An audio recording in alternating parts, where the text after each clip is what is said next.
Absolutely, Arzu. Thank you for giving us that information. A Hindu man's lynching by a mob in Bangladesh has renewed concerns for the Hindu minorities as fresh violence grips the neighboring country after the death of a prominent anti-India leader, Sharif Osama Hadi. On the one hand, we have Dipu Das, who worked at a garment factory in Mymensingh. He was beaten to death on Thursday night over blasphemy allegations, while some violent protesters demanded justice for the assassination of Osman Sharif Hadi, vandalized key landmark places over 100 kilometers away from Dhaka. After Dipu's lynching, his lifeless body was tied to a tree and set on fire, with dozens of people seen celebrating the barbarity. The victim's father said that his burnt body was left outside. They tied the burnt torso and head outside. It was horrible. Meanwhile, at least 7 people have been arrested in connection with the incident. Chief Advisor Muhammad Yunus said that the arrests followed coordinated action by Rapid Action Battalion units in the area. On the other hand, we have Sharif Osama Hadi. Tens of thousands of mourners, including Bangladesh's interim government leader, gathered to attend the funeral of Hadi amid tight security arrangements. The large turnout reflected the widespread public response to the killing. Almost 50 years after rebel Bangla poet Qazi Nazrul Islam was laid to rest near the Dhaka University Mosque in 1976, Inqilab Mancha leader Hadi was buried beside the Bangladesh national poet. There is extensive foreign media coverage on Hadi, but Firangi media remains silent on Dipu Das. Let's open up this discussion and getting in my panelists for the day. I have with me Professor Madhav Nalapat. I start my conversation. Professor Nalapat, it is shocking and abominable the fact that the government of India has thus far not released a single statement, has not condemned the death of this Hindu who was killed in Bangladesh. It has been more than 48 hours. And if the government of India itself is, for whatever reasons, it thinks is not judicious to make a statement on such a shocking, deplorable development that has taken place against Hindus in Bangladesh, what hope do we have of the rest of the world coming out, uniting with India and condemning this hate crime against Hindus in Bangladesh? Well, I think there needs to be a clear white paper on the part of the government listing all the barbarities against the Hindu community that have come about since the 2024 coup. And I think that kind of a white paper giving a list of the terror attacks, giving, if possible, photographs of the names of the names of the victims, and I think that would be a very, very important contribution to making sure the world knows about the atrocities and barbarities that's taking place in Bangladesh. The only problem is, unfortunately, geopolitical, what is considered by leaders to be geopolitical necessity may result in certain inconvenient facts about a country's government being ignored, and certain other facts about a country which they do not like will actually be ignored, and lies will be spread about that country, as is happening in the case of India, for example, where the minorities are very safe and they're growing in number, and yet there's a persistent kind of propaganda campaign that minorities are unsafe in India, which is absolutely far from the truth. Absolutely.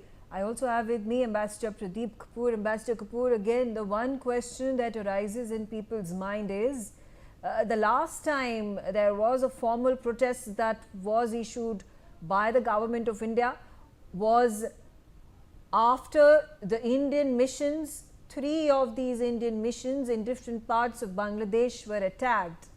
There was a summon that was issued to the Bangladeshi High Commissioner in New Delhi. This happened last Sunday, and the death of the lynching and the burning of the body of Dipu Chandra Das, this Hindu who lives in Bangladesh, who lived in Bangladesh, happened 2 days ago. This has happened on Thursday. The question is, why has the government of India not taken stern action? Well, it is very unfortunate that there has been this delay. I think, there is definitely a lot of discussion and action which happens in the US. There is United Hindu Jain Sikh Temples Organization. The very brilliant suggestion made by Professor Nalapat. They have done exactly that in coordination with the Bangladeshi Hindus. They made a very detailed list of all the atrocities which have been committed since 1947 and also since 1971 after the War of Liberation. And they have sent a memorandum to the Government of India asking that Government of India take action on that. So even that is pending, that the Government of India also needs to look at and use that documentation as a document which has been put together by the Hindus of Bangladesh. That is the first point. Now, this sort of thing is very deplorable. Our condolences to the family of the deceased Dipu Chandra Das. It is very unfortunate, but it is not a solitary case. The Bangladeshi Hindus living in US talk about multiple such atrocities and burnings and killings and rapes and taking over their lands and farms and houses and being driven away and being treated not as second-class citizens, not as third-class citizens, but worse than animals or even pieces of furniture. So, if that is a state of the Hindus in Bangladesh, I think it needs to be taken up repeatedly by the media. I'm glad NewsX is doing that. But also, I want to make one more point, Megha, here. Sheikh Hasina, they are trying to make a big point about her being in India. If we have to think of a solution to that, because the elections are coming up, I think India should insist that the OIC, take over Sheikh Hasina. They decide which country that she should be sent to, whether it is Egypt or Jordan or whichever country they want. We should send her there and let it be a Islamic problem. Let it be an Islamic world problem. Let it be a Muslim problem. Let them fight amongst each other and then come to, whether they can come to any conclusion as to what to do with her future. Whether they want to send her to Bangladesh to be lynched again, or they want to keep her safely in any of the other Muslim nations. Okay. I think that will take a lot of pressure off from the focus, because the Jamaat-e-Islami is realizing that it does not have so much of support. So it is trying to create points, where they can rouse the people again to get some political support ahead of the February elections. Yeah. And I don't know how successful they will be, but India has to sort of re-energize all its channels, all its capacities, all its resources, globally and in India, including in the media, to bring focus on this, because the population of Hindus has decreased so significantly, both in Pakistan and in Bangladesh, that this has to be continuously hammered in front of the world's eyes. This is worse than the Holocaust of Israel. And what is shocking is, in contrast, just a few days ago, there has been a hate crime that has been committed against Jews. There were 15 Jews that were massacred by Islamist radicals, and the world united in condemnation against this Muslim radicalization that is gaining prominence across the globe. But not a peep from United States of America, from the rest of the world, in calling out this hate crime against the Hindu minorities living in Bangladesh, or what happens in Pakistan as well.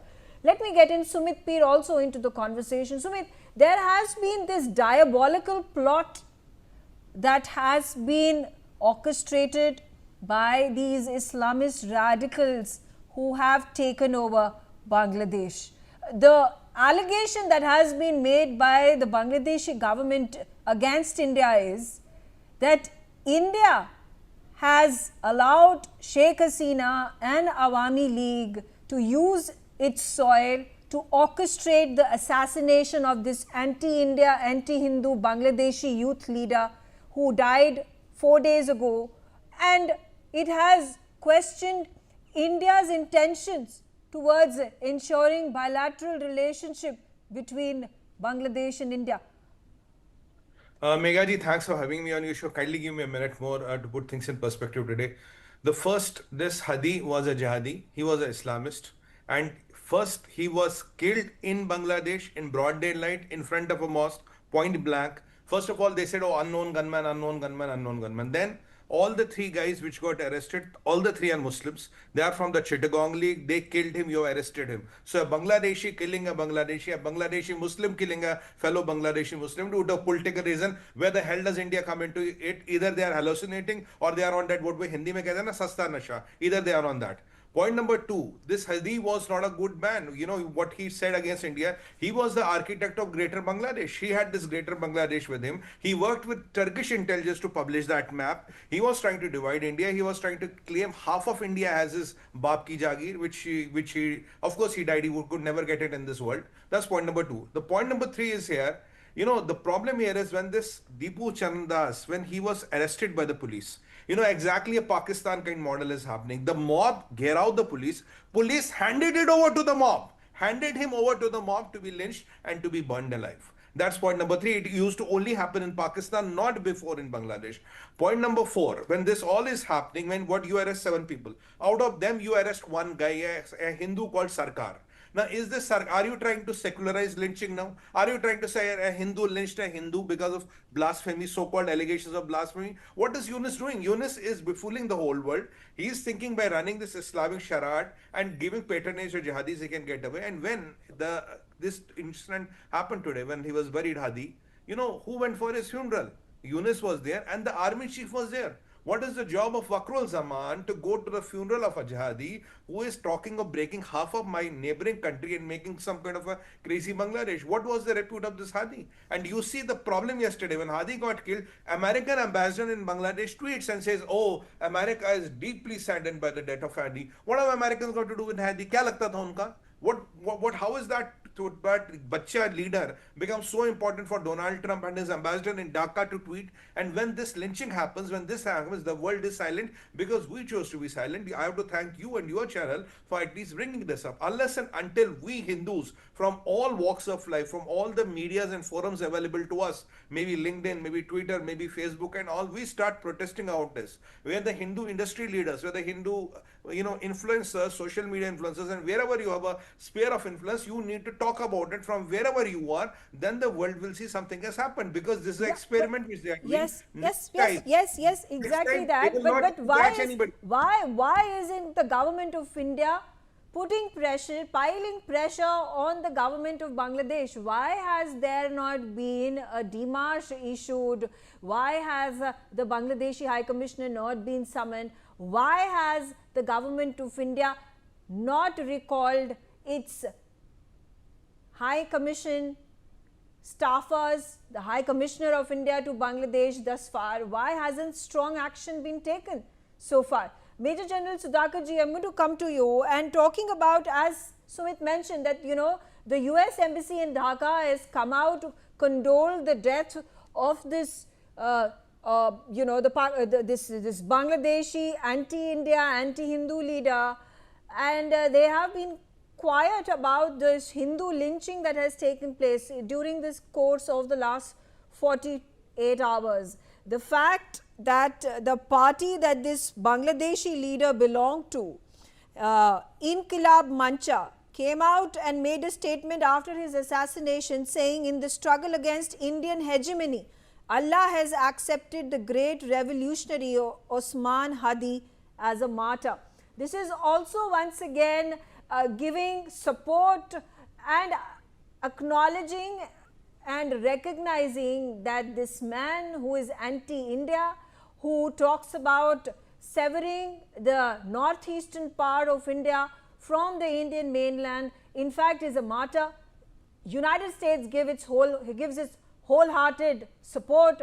What are the chances, what are even the possibilities that the elections that may be held in February 2026, and they very well could be postponed because of the kind of orchestrated terrorization, chaos and confusion that has erupted, and this has been the handiwork of these Islamist radicals that have gained so much prominence and influence is being given complete support by United States of America.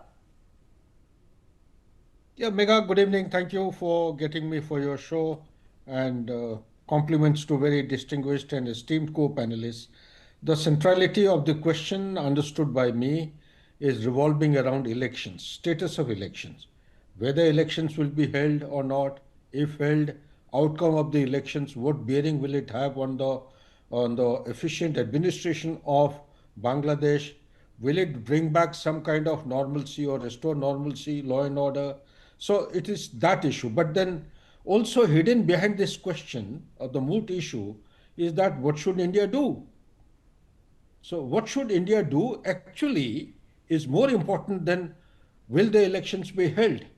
In my opinion, my take on the whole issue in response to your question is, yes, there are three multiple options which can happen. One, the elections can be held. That the chief of the Bangladesh army wants. He has pushed it down the throat of Yunus. Yunus doesn't want the election. Let it be very clear to us. He doesn't want. He wants to be a cleric, the Iran, the supreme leader. He wants to put the president, the judiciary, the army, everyone under him. Let's face facts. So why do we lament on panel discussions on such issues? It is a very dangerous and critical situation. It is evolving and heading towards an extremely volatile situation. I am very sure, I am confident the government of India has already identified the red lines. In my take on the whole issue is that first, the elections are going to be held or not.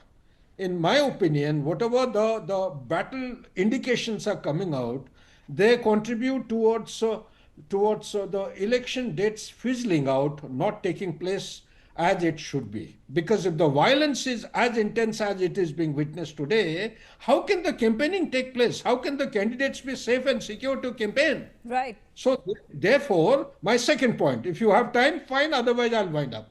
Should I wind up? I'll come back to you. There's a second round that I will have with, again, getting Professor Nalapat No, please into go the ahead. conversation. Please go ahead. I'll come back to you. Yes.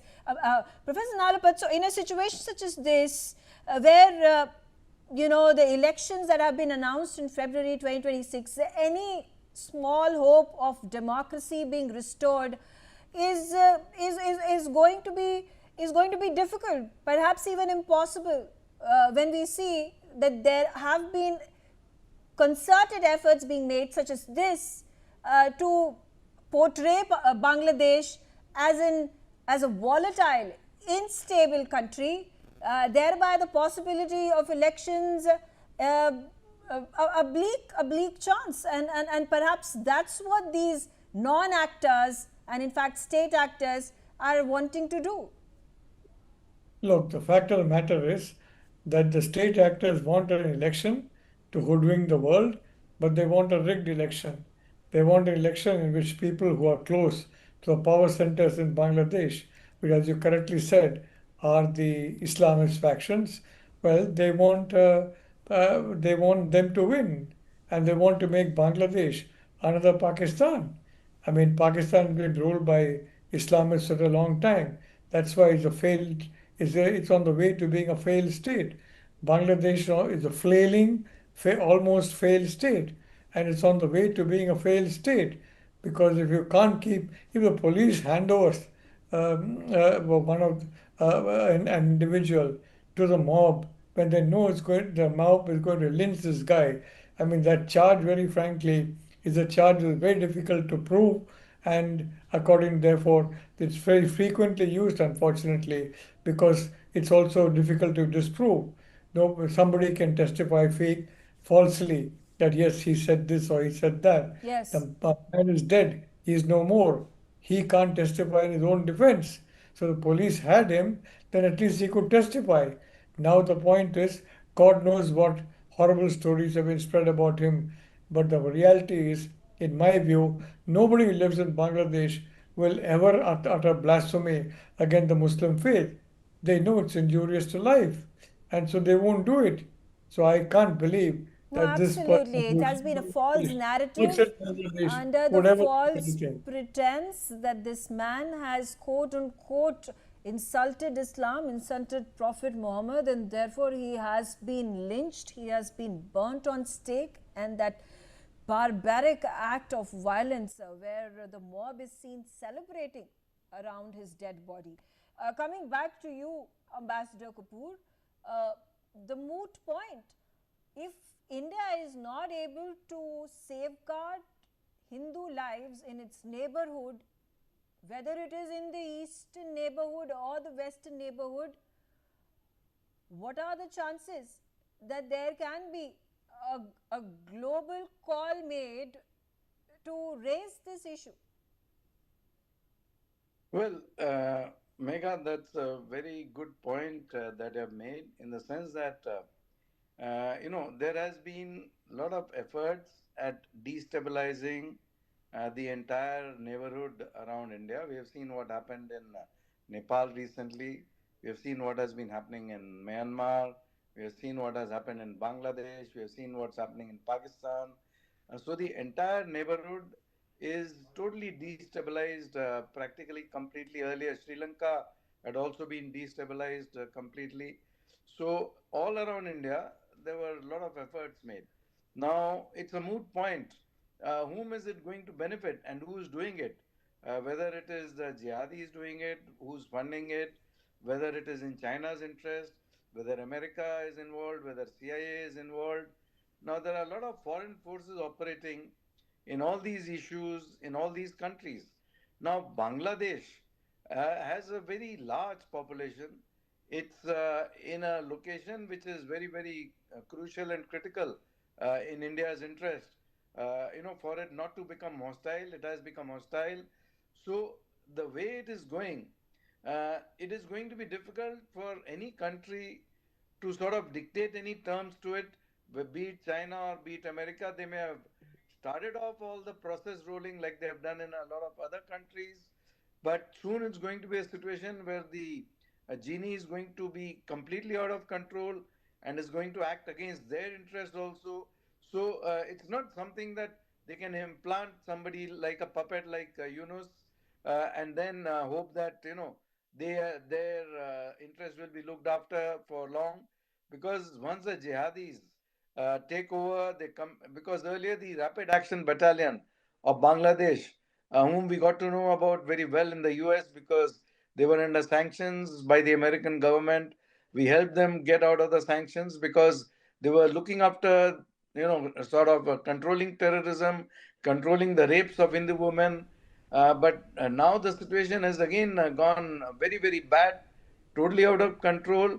So it is not going to be easy to have such massive problems Yeah. on all our sides, and China is the biggest of all problems. Okay. And then you have these additional problems, which are Right. very major problems for India. Right. So for Right. India Okay. to All right. take a strategic Quickly coming to you, Sumit. A situation such as this, where the assassination of this anti-India entity, person, is being glorified. It has been given endorsement by the United States of America. He's being venerated as a martyr, while this hate crime against Hindus in Bangladesh has been sidetracked. It's in a situation such as this, where can India get support in helping, in saving Hindu lives? Can be politically not correct. The charity begins at home. When the attack on Jews happened, Mr. Benjamin Netanyahu was the first to go on the rooftop and start shouting and calling out Anthony Albanese and telling him, you are anti-Semitism and you did not control. This resulted into that. At least from the senior echelons of power, the message has to go loud and clear to Bangladesh. If a jihadi dies, a Hindu man cannot be the sacrificial lamb. You cannot just go and start killing Hindus. And Meghaji, this happened in a major city and town, you're knowing it. There'll be so many incidents which happened or which would have happened in those villages and provinces and all. And how many women got raped, we don't know. The problem is, the people stood behind Israel or Jews when Benjamin Netanyahu started talking about it. He was very direct about it. if we start talking from the highest echelons of power, there are a lot Okay. of leverages we have over Bangladesh. Let's start using them. Let it start hurting them and pinching them. Yeah, that's the travesty of the situation, that a few million Jews have the support of the entire globe. But when you talk about Hindus and their lives and their safety and security, the world becomes silent. Coming back to you, General Sudhakarji, how do we tackle the situation? Why do you think the government of India has kept quiet even after atrocities, ostracization of Hindus continues to take place in Bangladesh? Look, Meghab, my take on the whole issue is that the government of India is doing what it is supposed to do. Situation is very, very critical. It's very How is it doing what it's supposed to do when there is not even a statement criticizing this attack? There is not a statement that has been made, and the government of Bangladesh, Mohammed Yunus, has been pulled up. Well, I don't know what is the reply that you expect, but the fact of the matter remains, yes, it's a point of concern. Like I agree with Sumit when he makes the statement, the time has come when we have to make the loudest noise. But is making the noise going to give us a solution? What solution are you looking for? But solution you will be looking for, provided you know what the problem is the problem that you, me, and the panelists are discussing. What is it intended to? What is the objective of this law and order situation getting out of hand? What is the long-term aim? That has to be understood. The long-term aim is to provoke India and draw out India into a long-drawn battle or long-drawn conflict. That is what India has to prevent against. How does India do it? India has to do it by adopting a spectrum or a roadmap of short, medium, and long term perspective. In the short term, India is doing what it is supposed to do. These are non kinetic component of warfare, hybrid method of tackling neighborhood under diplomacy and dialogue. I suppose that enough has been done. I also feel, I'm personally convinced that enough is enough. India has waited for long. It's about time that we draw the red lines and start taking appropriate action and call it out loud and clearly to Yunus that it is now or never. Stop this. If you don't stop this, don't blame us. Okay. India is not going to accept a single Hindu being, lynched like this and killed Okay. in the broad daylight in open forum in front of everyone. India has got a moral responsibility. If Yeah, Putin saves absolutely. Russians, India Absolutely. must go inside. Absolutely. It's You're about time that absolutely we go right. into the All right. Here's hoping that authorities, leaders, and the government heads hear our appeal and take appropriate action. It is the lives of hundreds and thousands of Hindu minority community at stake. I thank all of you for joining me on the telecast, sharing your views, and thanks for watching NewsX.